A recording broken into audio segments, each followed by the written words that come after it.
Welcome to Real Estate U with Lettiann. We are back with Katie Cornelius. Katie, Hi. Thank you for being here. Thanks for having me. Absolutely. So Katie is a licensed real estate professional here at Lettiann and Associates. Yes. One of the great group of people that we have here. So when I opened Lettiann and Associates 2.5 years ago, so I'm an independent broker owner, non-franchise, local business, hashtag support local KC, everyone. Hire someone in your backyard, please, and not... It will mean all the difference in the world, especially in a real estate transaction. But one of my biggest motivators for starting this company was to find like-minded, driven, customer-first, customer-forward human beings to work in my office. Yes. I used to call it my office. I now say our office because we are all better together. Yeah. So I think culture matters in a sense that we all know we have each other's backs. Mm-hmm. So we're a small boutique office that the customer is first. I know I can give you or Judith or Kendra or Mike or Pam or anyone a potential client or a lead or a referral or I'm out of town. Hey, would you mind handling that for me? Sure. And I know that they are going to get the red carpet service. Yeah. And not because it's my client. Oh, well, she's our broker. It's not that. We have the same vision you have. It's the same you mentality. Literally built your team saying this is the vision I want. And fortunately, we all have the same feelings. I'm here to service the client. I'm not here to just make a buck. I'm here to service the client. And you take it seriously. And I take it seriously. Yeah. I'm genuine about it. And it's all about value, what you can give.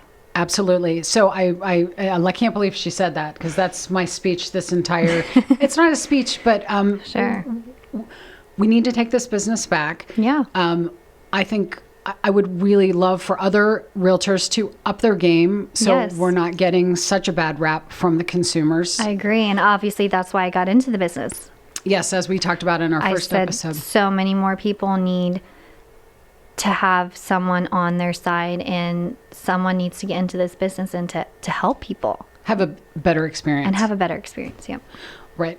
Because this is our livelihood, and I think, in our hearts, the empathetic, we just want them to have a better experience. Yeah. But we put ourselves in their shoes and we treat it as if we were buying the house or we are at the inspection, which we are at the inspections, folks. Yeah. Yep.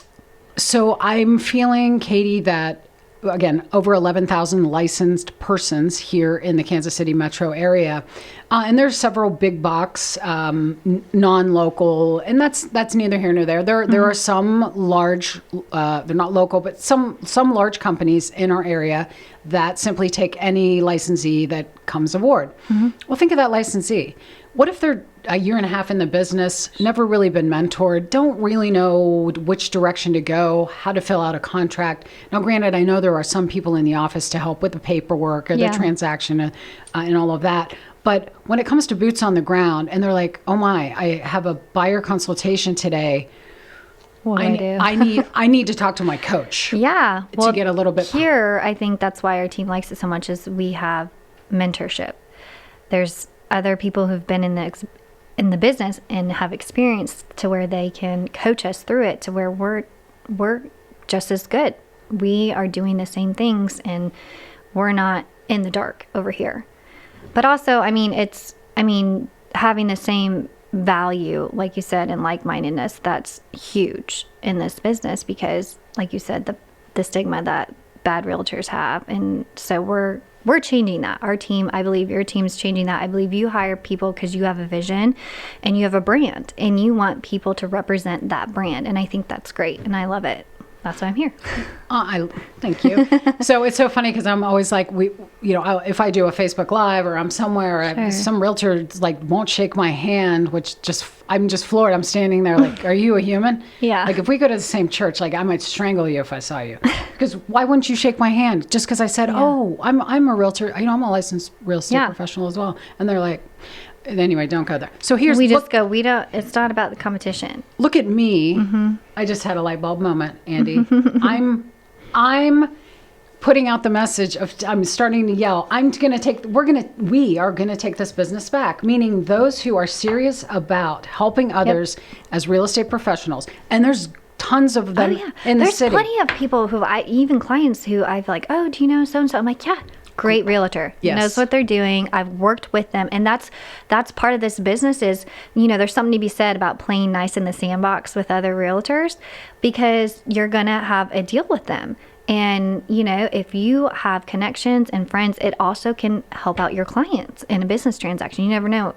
So it's all about connections and who you know. And there are hundreds and hundreds of great co-op agents. Oh, yeah. And we've become friends, and you start doing deals together. I'm going on 15 years, and I love when I see my phone ring, and it's, hey, Mike, what's up? I haven't talked to you in all year. Yeah. Congrats on that great listing. I saw it on an email. We are advocates for one another. Yeah. And don't we want to hang around and do more deals with those people that fill out the contract completely? Yes. Do it accurately so you don't have to keep taking it back. But yes. Stop being lazy. Yeah. Because if you're lazy when you fill out your contract, and remember, they don't fill out our part of, what's the co-op agent? That's an invalid contract. So if you're in a multiple offer situation, your people are host. Because I tell you guys, when you're like, well, they didn't fill out this and that, is that, but time is of the essence. Send it back.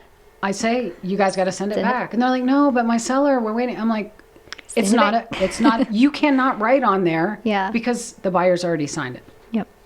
You've got to have someone driving the bus that knows what they're doing. Sometimes people say to me, well, don't your associates think it's odd that you sell real estate too? Nope, sure don't. How's she supposed to coach us if she doesn't have experience? If I don't know what I'm doing, how in God's name can I help them with what they're doing? Exactly. So, and it's not a competition. There's enough fish in the sea. I say that all the time when people are like, oh, I know so-and-so, so I might have, I'm like, that doesn't bother me. I just want you to have the best experience you can have. And if that's, someone's friend or you feel like you have to go with someone, that's okay. But at the end of the day, we are all, everything's copacetic with me. I'm friends and, I remain professional. And I think having good contacts with other realtors is huge and helpful. And it's not about us. Mm-hmm. It's not the client. It's about it's so not about us. If you go to a listing appointment and you're like, well, I have this designation and I sold this and I have that. They don't care. They don't give a shit. Yeah. They don't. They want to know, how are you going to help me? Yeah. That's all they want to know. So what makes a great realtor? Yes. So, and we're talking about that. Yes. So what makes a great realtor is, I think, our value and education and professionalism and contacts. I mean, like we've talked about, who you know. Let's talk about responsiveness. And responsiveness, yes. I tell people that come through these doors, if they're like, oh my word, my listing, I haven't had a showing in 3 weeks. I say, when's the last time you spoke with your seller? Sure. Oh, I'm nervous. I don't know what to say. Like, I have nothing to report. Yeah. I said, yes, you do. Call them once a week. Yes. They're going to think you ghosted them. They're going to get upset. Yep. They're already getting a little itchy. But if the person they hired to sell their biggest asset has ghosted them because that's what they think you did, you're out. Yeah. And that's the beginning of a bad experience. I've had one client who love him to pieces, but he was very meticulous, very on everything, wanted to know about everything, constantly texted me, and I would have to calm him down, talk him off the ledge, this and that. And I tell you what, he was my best client to date. He had everything in a row, all his ducks in a row, and he just was very anxious and nervous. And by the end of it, he just told me, I just love working with you. You have no idea. You calmed me down. You made me feel comfortable.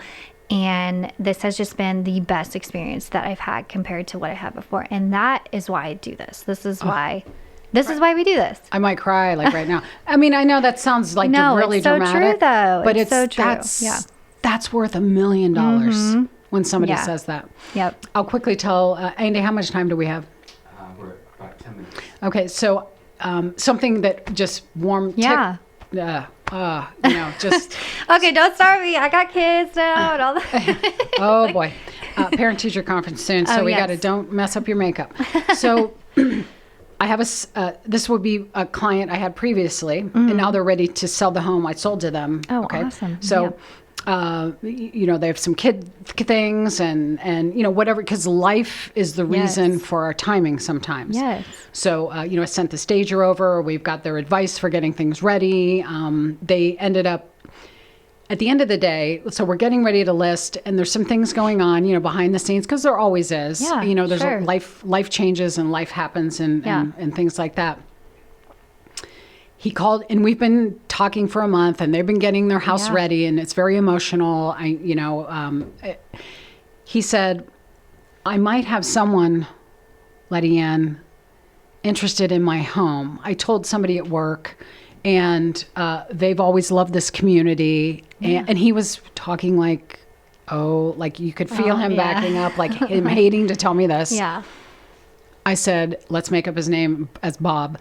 Bob, I want what's best for you and your family. Yeah. And if you feel that whatever is happening in your world and this person came across your path, I want what's best for you guys. And he's like, you're not mad at, and I don't know if it's going to come to fruition. I said, if you want to run something by me or, but they need what's best for them. Mm-hmm. It's not about my paycheck. Sure. Yeah. And he's like, what? I said, I know. I said, Bob, if you think that that's the best, because they've got some timing issues. Yeah. But if you've already got somebody at work who already has been to your house and said, I think I'm going to talk to my wife about buying it. Mm-hmm. We're looking for a home, and we could probably be in before Thanksgiving. Like the stars have lined up for this client of mine. And I said, I want what's best for you. Yeah. You need to make, and I could feel 10 pounds come off of him. Yeah. And he's like, are you serious? I said, if you need anything along this way, or if it doesn't, we'll stay in touch. Yeah. I hope it works out. Whatever's supposed to happen that's best for you and your kids and your wife. Yes. That's what I want to happen. Don't worry about me. Aww. Yeah. And I was like, I hung up the phone and I was just like, dude. Yeah. It's okay. Thank you. Well, for one, it had to be a hard call for him to make.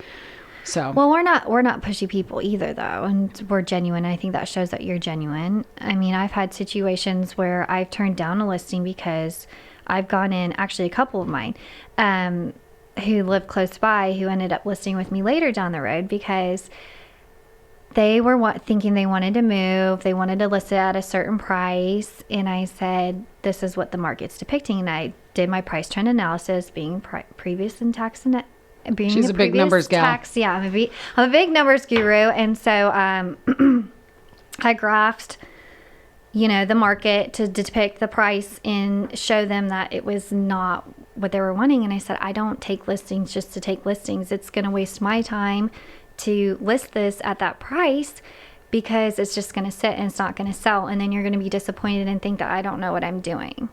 And it's not that I don't know what I'm doing. It's just this is what the market's depicting. And I just don't feel like it's going to sell for that.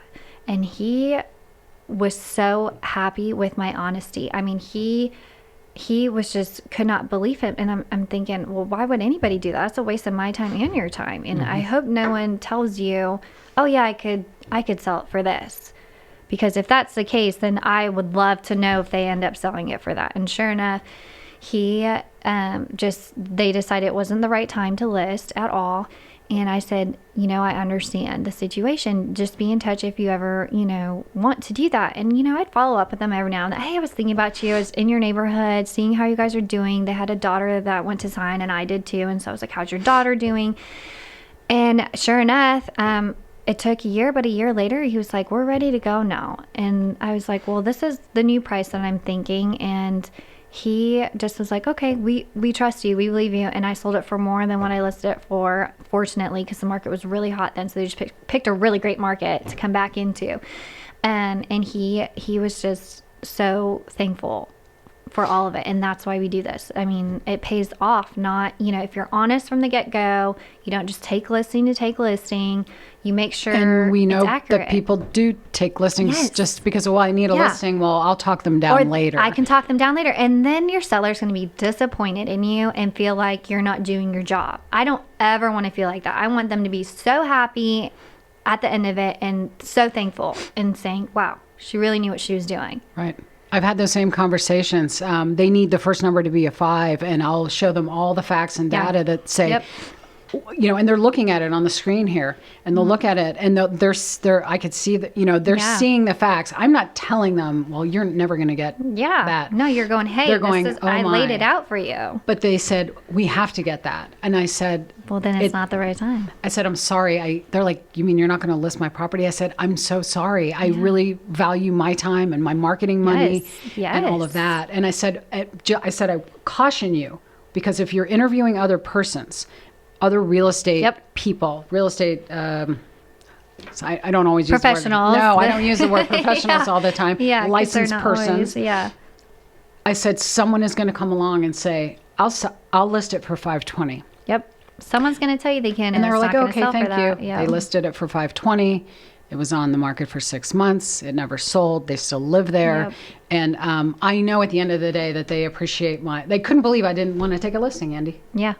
Like, wow, why? And it's like, I've done it. we dial in the facts. Like, I just spent an hour and a half really analyzing your home. Yes. And and it's that already was time consuming. And it's not going to sell. And it's not going to sell. I'm not going to do anything that's not going to sell, because at the end of the day, I got 3 kids at home. I have places I could be. I don't want to waste my time. Right. But I also don't want to waste your time, and I don't want someone to be upset with me and the work that I've done and think that I'm not doing what I'm supposed to be doing. So these are the types of conversations we have. We have a weekly meeting every Thursday, and every now and again we'll have a guest visitor. But most of the time we're sitting at the round table and we're sharing experiences. Yeah.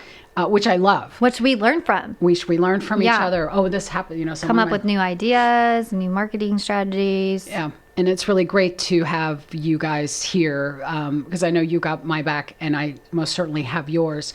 So if any of you licensed real estate professionals who really want to take your business to another level, if you're looking for the support and mentorship and the culture here at Lettiann and Associates Real Estate Services, we are a licensed broker in Leawood, but we are licensed in Kansas and Missouri. If you know you have it in you to get to the next level, but you're not, you don't have the support and mentorship of the associates around you, or your broker or your manager, because oftentimes in these big offices, that broker manager is typically babysitting, and I don't mean babysitting like people are babies, but that's the word that a broker manager has used to me several times. Sorry, I was babysitting my 150 people. I couldn't get back to you. Yeah. And that's kind of a sad mentality for the broker manager. And you just don't want to be... Because that's the role there. Yeah. You don't want to be a small fly on the wall. You want to be in the big ocean, and you want to be a big fish. If you want to shine and you really want to fine-tune your skills and helping people and really make it in this real estate business, because this is a brutal, difficult business, give me a call. I'd welcome having a cup of coffee with you and introduce you to Katie, or Katie will have a coffee with you, show you around the office, and talk about your needs and wants and your goals. So thank you so much for tuning in. Katie, thank you. Enjoy your parent-teacher conference. Thanks. And we'll see you next time on Real Estate U with Lettiann.